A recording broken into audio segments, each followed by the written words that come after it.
This video is made possible by Practical Defense Systems, the best online security training at the lowest prices. You can start your security career today online at pdsclasses.com. Check them out.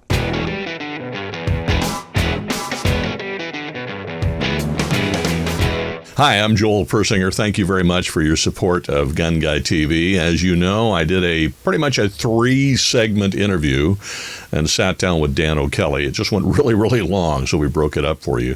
In this segment, we'll talk about the Polymer 80 decision and the injunction that has allowed them to go back into business selling parts kits and jigs and whatever for AR-15s and other kinds of guns you might like to build at home.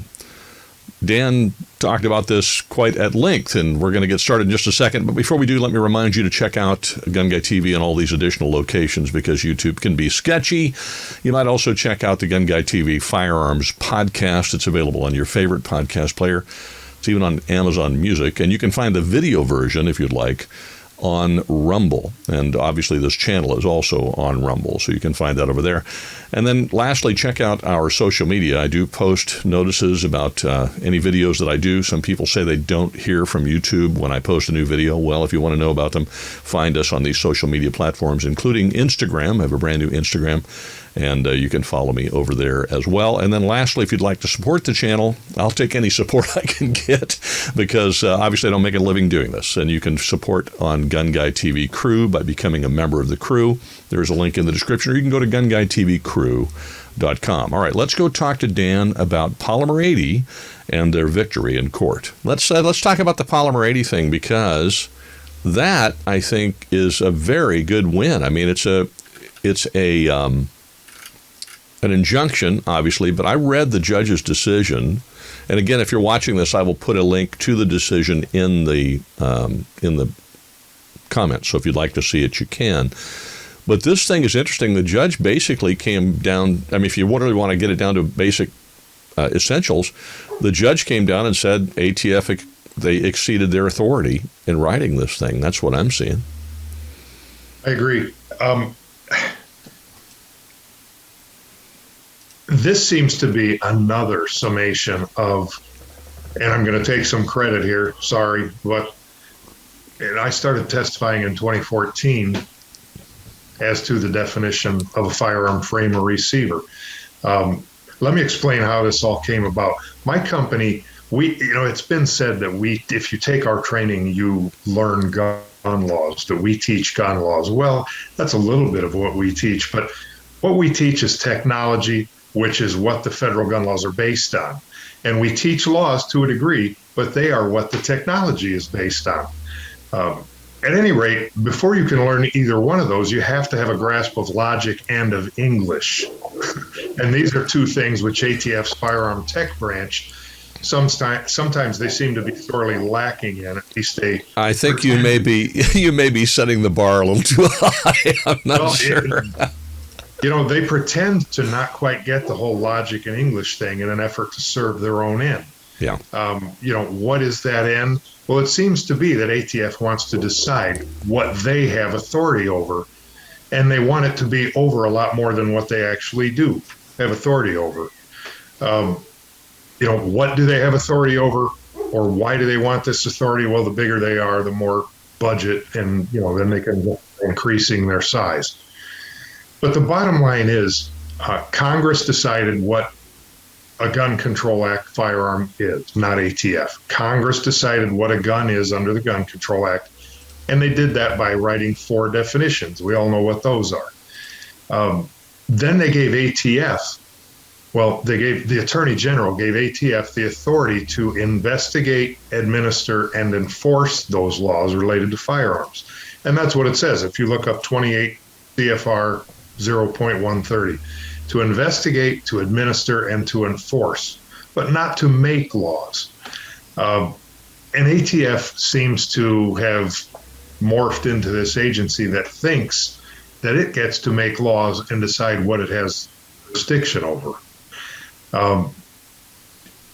Pursuant to that ability to investigate, administer, and enforce, ATF has this Firearm and Ammunition Technology Division, and they are the guys we're all aware of who provide these what they call rulings and determinations and classifications, but really are all just opinions of somebody who works at ATF. And that's where everything goes wrong, Joel. ATF would have everyone believe that they decide what counts as a firearm.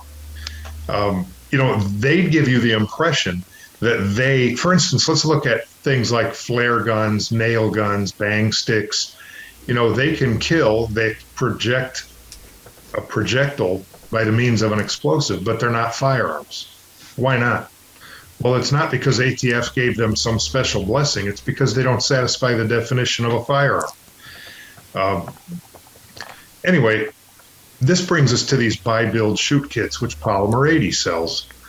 Polymer 80 also has sold these 80% lowers for a long time. And the reason they don't qualify as firearms, they don't satisfy the definition. But, ATF, nope, we don't like that. We want authority over these, so we're going to pretend that they do qualify as firearms. This is one of the big things where ATF displays this lack of English and their lack of logic, because they continually cite the phrase in the definition of a firearm that says, or may readily be converted. That's what ATF hangs their hat on about these buy, build, shoot kits. Because these kits may readily be converted into a firearm, they count as a firearm, according to ATF. It's like, okay, let's back up, ATF. What is the definition of a firearm? It says a weapon, comma, pause for effect. And then it gives you parameters like, or may readily be converted. If something is not a weapon to begin with, you don't have that predicate, that prerequisite, and it can't satisfy the definition of a gun. So ATF has now lost this because judges have taken the time to look at this definition and put ATF in their place. That no, these things aren't weapons. Yeah, they're going to become weapons if you complete the kit, but you can't leap forward in your logic and pretend that they are weapons now because they're going to become weapons. And that is the result of my testimony that the old definition of a framer receiver under 478.11 was plain and simple. It had 4 elements. In order to be a framer receiver, an item must house the hammer, house the bolt or breech block, house the firing mechanism, and receive the barrel. AR lowers don't. Pistol lowers don't. FAL uppers don't. Many of the models out there on the market don't. And ATF lost case after case as a result. So they came up with 478.12, this new definition, which just goes on and on and on. And in short, the judges are pointing out to ATF, they're tapping them on the shoulder and going, I'm sorry, but weren't you aware that you don't get to write definitions? Let's go back to that original thing that explains your authority. You get to administer, investigate, I forget the other word, but you get to administer, investigate, and enforce. You get to work within the box that Right. Congress put you in when they wrote the statute in the first place. And if they defined it a specific way, which we know they did, then you get to work within that definition. You don't get to expand beyond it. And ATF seems to be in the habit of wanting to do that. And finally, and honestly, through a lot of its, I'm going to give you the kudos for it, for all the testimony. And honestly, the whole frame and receiver thing is entirely you. Thank you so very much. The judges are finally listening. I mean, there for the longest time, it seemed like if ATF said it, the judges would take it as gospel and just rule in their favor. But they're not doing it anymore, and I'm grateful. Well, and I'm not trying to take credit for anything. I'm giving you credit for it. You don't have to take credit. I'm giving you credit for it. It's yours. Take it. Smile. Well, thank you, Joel. Thank you, Joel. You're welcome. But I can still remember when this whole thing came up in 2014. It was over an 80% lower for an AR-15, and I had an attorney on the phone, and he says, "Does this thing satisfy the definition of a firearm? Because ATF says it does." I said, "Not only doesn't it, but if you complete it," I said, "the ones coming out of the factory that have serial numbers and are ready to have parts snapped into them, only satisfy half the definition. He says, what? I said, look at the definition. It only has 2 of the 4 elements. And that started the, snowball rolling down the hill.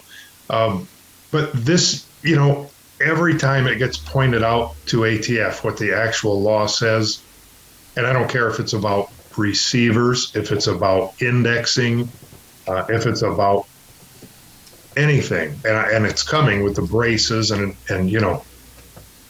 but the very next day they pick up and continue the same as if that judge never said anything to them. It's like, well, yeah, that's in that district, but now we're over here in this district and this judge hasn't said that yet. So we're going to keep doing what we do. And it's just ridiculous. And as a result, they keep getting these smackdowns. And this is a preliminary injunction too. It's not final. It's not permanent. So, there's more of a legal battle coming, and the people in the gun public should not relax. This war is not over. ATF is not going to give up. Biden is not going to give up. They're going to keep pushing their agendas. So you need to continue to contribute to your Second Amendment organizations. Keep writing your congressman. Stay on this thing. Well, and I think that's thank you for that. One of the things I would mention before we go on to the next topic is that I do hear from people all the time that we need to tear down the system and start new. No, we don't. The system, what we need to do is get people involved in the system we have. The truth is, we have the best system of government to protect the rights of citizens in the world. In the world. And I don't know that tearing it apart and replacing it is going to replace it with a better system. I have a feeling it's going to be a lot worse. So in my humble opinion, what needs to happen is people need to be first of all, need to be educated as to how our system works. And secondly, they need to get involved in being part of it rather than sitting back and complaining about it or commenting on social media, which doesn't do anything really except vent. And I understand why people want to vent, but if you want to actually have some effect, then you gotta contribute, you gotta vote, you gotta write, you gotta do these things. That's part of our system of government, and it actually works if people get involved. Now, in addition to the items we've talked about already, in case you missed the first video, we talked about Biden's executive order pushing gun control, and in this one, the Polymer 80 decision and victory in court. Well, the House of Representatives have been taking on ATF about pistol braces, and rightly so, because pistol braces are entirely legal under federal law. It's very interesting talking to Dan about this stuff because he knows precisely what the definitions are, and the braces don't fit the definition of anything ATF says it fits. That's what we're going to talk about in the next segment. Look for that one in the next day or two. I'll have it posted for you here on GunGuyTV. Thank you very much for all of your support. Have a great week, and wherever you go, whatever you do, stay safe.